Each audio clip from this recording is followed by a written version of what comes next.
வணக்கம். Welcome to HandiMagic cream cheese caramel custard, அதுவும் முட்டை சேர்க்காம. வாங்க எப்படி செய்யலான்னு பார்க்கலாம். முதல்ல கஸ்டர்ட் எதில் நம்ம செட் பண்ண போகிறோமோ அதற்கான ஒரு மோல்ட் அல்லது ஒரு பாத்திரம் அதை ரெடியாக எடுத்து வச்சுக்கலாம். அடுத்தது கேரமல் செய்கிறதுக்காக அடுப்பத்தை வச்சு ஒரு அடிகனமான பாத்திரம் வச்சுக்குவோம். அடுப்பு மிதமான தீயிலே இருக்கட்டும். அதில் ஒரு 3 டேபிள் ஸ்பூன் அளவுக்கு சர்க்கரை சேர்த்துக்குவோம். அது கூடவே 1 டேபிள் ஸ்பூன் அளவுக்கு தண்ணி அதையும் சேர்த்துக்கலாம். இப்போ இது மெதுவாக கரைஞ்சு கேரமல் ஆகணும். எப்படியும் நமக்கு மினிமம் 6லேருந்து 7 நிமிஷம் வரைக்கும் ஆகும். பொறுமையாக தான் செய்யணும், மிதமான தீயில தான் இருக்கணும். ஸ்பூன் எதுவும் போட வேண்டாம். தேவைப்பட்டதுன்னா இந்த மாதிரி இப்படி சுற்றி விட்டுக்கலாம், அவ்வளோதான். பக்கத்துலேயே இருக்கணும், நகர்ந்து போகக்கூடாது.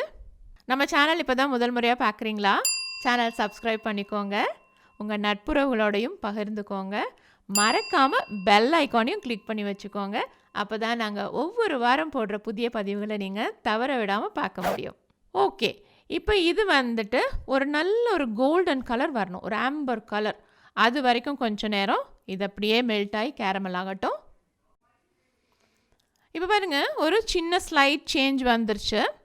இது கேரமல் ப்ராசஸ் வந்து கொஞ்சம் ட்ரிக்கி தான், ஆனால் கொஞ்சம் கான்சன்ட்ரேஷனோட பண்ணும்போது ஈஸியாக பண்ணிடலாம். இப்போ ரொம்ப குயிக்காக அந்த கலர் சேஞ்ச் ஆகிடும். கரெக்டான அந்த கோல்டன் கலரில் நம்ம அடுப்பை ஆஃப் பண்ணி ட்ரான்ஸ்ஃபர் பண்ணிக்கணும். கொஞ்சம் விட்டாலும் கசந்து போயிடும். ஓகேங்களா? Almost there. நம்ம இன்னொரு கொஞ்சம் டார்க் ஆகட்டும். பாருங்கள், இந்த கலர் போதும். இப்போ அடுப்பை ஆஃப் பண்ணிக்கலாம். டக்குன்னு ட்ரான்ஸ்ஃபர் பண்ணிடுவோம். இப்போ பாருங்கள், இந்த கலர் இன்னும் கொஞ்சம் டார்க் ஆகிடுச்சு. ஸோ டக்குன்னு நம்ம ரெடியாக வச்சுருக்கிற இந்த பாத்திரத்தில் ஊற்றிடலாம். கொஞ்சம் விட்டாலும் பாத்திரத்துலேயே அது ஹார்ட் ஆகிடும். ஓகேங்களா? ரொம்ப குயிக்காக இருக்கணும் இந்த நேரத்தில். நம்ம அந்த கலரில் எடுக்கும்போது இந்த பாத்திரம் அடிகனமாக இருக்கிறதுனால இன்னும் கொஞ்சம் டார்க்காக கலர் அதுலேயே வந்துடும். அடுப்புலேயே நீங்கள் டார்க்காக கலர் விட்டுட்டிங்க அப்படின்னா இங்கே வரத்துக்குள்ளே அது கசந்து போயிடும். ஸோ இந்த ஸ்டேஜ் ரொம்ப கவனமாக பண்ணுங்கள். இப்போ இதை வந்து கொஞ்சம் இப்படி நல்லா சுற்றி விடுவோம். ஸோ நம்ம கஸ்டர்ட் கொஞ்சம் சைட்ஸ்லேயும் நல்ல ஒரு கலர் வரும், அதுக்காக. ஓகே, இப்போ இதை நம்ம கவுண்டர் டாப்லேயே கொஞ்சம் ஆற விட்டுடலாம். இப்போ நம்ம கேரமல் ஆறட்டும். அதுக்குள்ளே ஒரு யம்மியாக ஒரு க்ரீம் ரெடி பண்ணிக்கலாம். ஒரு 1/2 கப் தயிர், கட்டி தயிர், புளிப்பில்லாத தயிராக எடுத்துக்கலாம். ஒரு 100 கிராம். இதில் அளவுகள் வந்து ரொம்ப சரியாக இருக்கணும், அப்போ தான் நம்ம கஸ்டர்ட் செட் ஆகும். கரெக்டாக எடுத்துக்கோங்க. இப்போ இந்த தயிரை நம்ம க்ரீமியாக அடித்து எடுத்துக்குவோம், கட்டிகள் இல்லாமல். பாருங்கள், நம்ம தயிர் வந்து நல்ல க்ரீமி டெக்ஸ்சருக்கு வந்துருச்சு. இப்போ இது கூட ஒரு 1/2 கப் க்ரீம் சீஸ், இதுவும் 100 கிராம்ஸ் தான், அதை சேர்த்துக்குவோம். இப்போ இந்த க்ரீம் சீஸையும் தயிரோட சேர்த்து நல்ல க்ரீமியாக அடித்து எடுத்துக்கணும். சப்போஸ் க்ரீம் சீஸ் இல்லை அப்படின்னா ஒரு ஆல்டர்னேட் சொல்லட்டா? பன்னீரில் கொஞ்சம் பால் சேர்த்து மிக்சியில் நல்ல க்ரீமாக அடித்து அதே 100 ml வர மாதிரி எடுத்து வச்சுக்கோங்க. உங்கள் க்ரீம் சீஸ் ரெடி.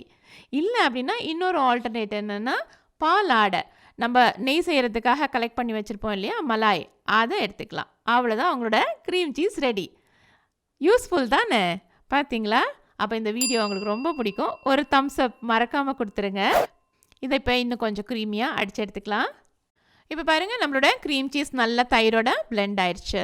இப்போ இது கூட ஒரு 1/2 கப் கண்டென்ஸ்ட் மில்க் சேர்த்துக்கலாம். கண்டென்ஸ்ட் மில்க் வந்து கப்போட நிறைய ஸ்டிக்கியாக ஒட்டிக்கும், எல்லாத்தையும் எடுத்துக்கோங்க. இதுவும் 100 ml தான். இது கூட ஒரு 100 ml ஃபுல் க்ரீம் மில்க், அதையும் சேர்த்துக்கலாம். 1 டீஸ்பூன் அளவுக்கு வெனிலா எசன்ஸ், அதையும் சேர்த்துக்குவோம். இப்போ இது நல்லா ஒன்று போல் எல்லாம் கலக்கணும். கட்டிகள் இல்லாமல் நல்லா க்ரீமியாக அடிச்சுக்கலாம். எந்த அளவுக்கு லம்ஸ் இல்லாமல் இருக்கும் அந்த அளவுக்கு நம்மளுடைய கஸ்டர்ட் வந்து வெடிப்புகள் இல்லாமல் அழகாக செட் ஆகி வரும். கடைசியாக ஒரு 2 டேபிள் ஸ்பூன் அளவுக்கு கஸ்டர்ட் பவுடர் இப்படி தலை தட்டி எடுத்துக்கோங்க, அதையும் ஆட் பண்ணிக்குவோம். இப்போ இந்த க்ரீமில் இந்த பவுடரையும் லம்ஸ் இல்லாமல் நல்லா மிக்ஸ் பண்ணி க்ரீமியாக அடித்து எடுத்துக்கலாம். ஓகே, இப்போ பாருங்கள், சூப்பராக எல்லாம் மிக்ஸ் ஆகி லம்ஸ் இல்லாமல் ரெடி ஆயிடுச்சு. இப்போ நம்மளுடைய க்ரீமும் ரெடி ஆயிடுச்சு. இப்போ நம்ம ப்ரிப்பேர் பண்ண க்ரீமை நான் ஒரு கப்பில் எடுத்துட்டேன். பாருங்கள், நம்மளுடைய கேரமல் நல்லா செட் ஆயிடுச்சு. இப்படி திருப்பினாலும் அது கீழே விழல. ஸோ இந்த கன்சிஸ்டன்சியில் தான் கேரமல் இருக்கணும். ஓகே, இப்போ நம்ம கேரமலில் நம்ம க்ரீமை சேர்த்துக்கலாம். இப்போ நம்மளோட கஸ்டர்ட் ஒரு அலுமினியம் ஃபாயில் போட்டு கவர் பண்ணி விடலாம். சும்மா லைட்டாக மேலே போட்டு கவர் பண்ணுவோம். இதை ஸ்டீம் பண்ண போகிறோம். ஸ்டீம் பண்ணுற நேரத்தில் மேலே இருந்து தண்ணி வேர்த்து உள்ளே போகாமல் இருக்கிறதுக்காக மட்டும்தான்.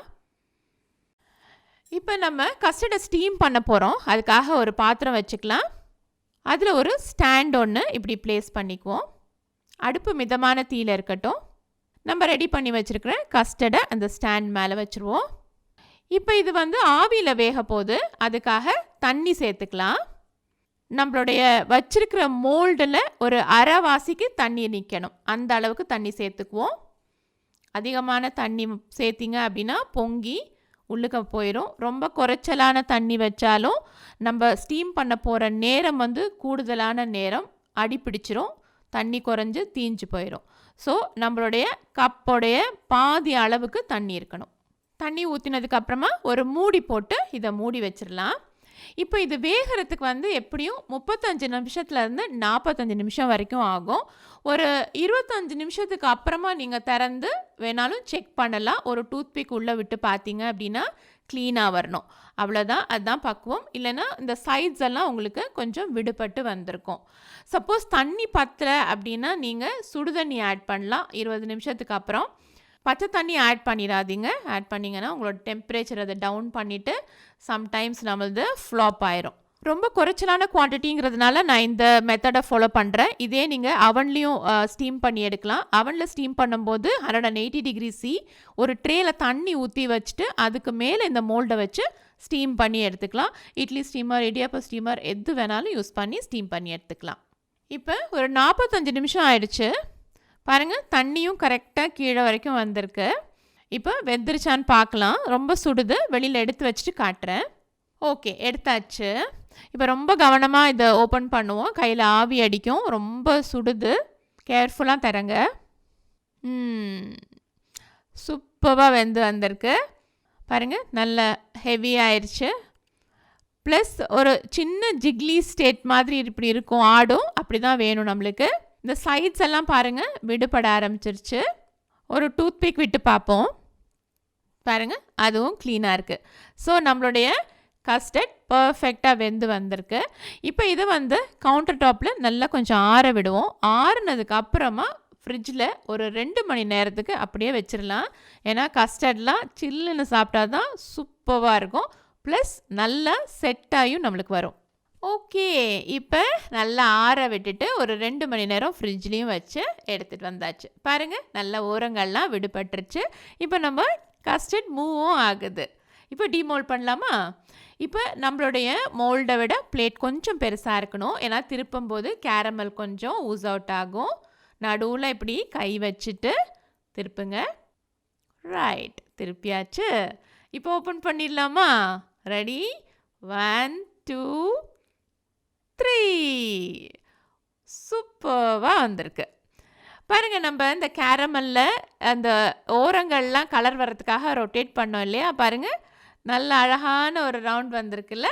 நல்ல ஒரு அப்படைசிங்கான ஒரு டெக்ஸ்சர் வந்திருக்கு. இது நம்ம நல்ல க்ரீமியாக அடித்ததுனால வெடிப்புகளே இல்லை பாருங்கள் எந்த பக்கமும். அது ரொம்ப மஸ்ட்டு. ஓகே, இப்போ கட் பண்ணி பார்க்கலாமா? கத்தி பாருங்கள், அவ்வளோ ஸ்மூத்தாக இறங்குது. வாயில் போட்டிங்கன்னா அப்படியே கரைஞ்சி போயிடும். நல்ல ஒரு டெலிஷியஸான வெஜிடேரியன் டெசர்ட் இது. க்ரீம் சீஸ் கேரமல் கஸ்டர்ட், அதுவும் எக்லெஸ். கஷ்டமே கிடையாது. இதே முறையை ஃபாலோ பண்ணி செஞ்சு அசத்துங்க. செஞ்சுட்டு உங்களுடைய கருத்துக்களை எனக்கு கமெண்ட் பாக்ஸில் மறக்காமல் பதிவும் பண்ணுங்கள். இது வரைக்கும் நம்ம சேனலை சப்ஸ்கிரைப் பண்ணலன்னா சப்ஸ்கிரைப் பண்ணிக்கோங்க. உங்கள் நட்புறவுகளோட பகிர்ந்துக்கோங்க. பெல் ஐக்கானை மறக்காமல் கிளிக் பண்ணி வச்சுக்கோங்க. அப்போ தான் நாங்கள் ஒவ்வொரு வாரம் போடுற புதிய பதிவுகளை நீங்கள் தவற விடாமல் பார்க்க முடியும். மீண்டும் சந்திப்போம். தேங்க்ஸ் ஃபார் வாட்சிங்.